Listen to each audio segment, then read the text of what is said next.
O preço do chamado. O chamado traz lágrimas. O chamado traz calúnia. O chamado traz guerras. O chamado traz conflitos.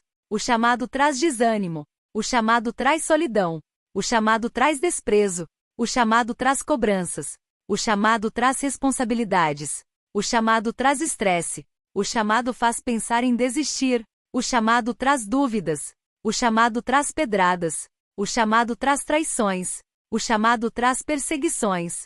O chamado faz o profeta se esconder. O chamado faz o profeta ter medo. O chamado nos faz orar mais. O chamado nos faz jejuar mais. O chamado nos faz ler mais a Bíblia.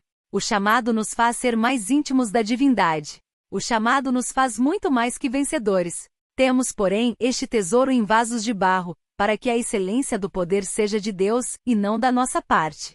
2 Coríntios capítulo 4 versículo 7.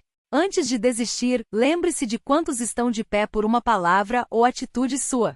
O seu propósito é para ganhar almas, que possamos olhar para o alto, que de lá vem o nosso socorro. Não desista do seu chamado, existe alguém que está de pé por causa das suas buscas. Deus quer te usar em meio às dificuldades. Não se conhece um escolhido em tempo de abundância. Um chamado é revelado em meio à crise. Na fartura, Faraó consegue administrar o Egito, mas em tempos de escassez, Deus levanta José. Amém.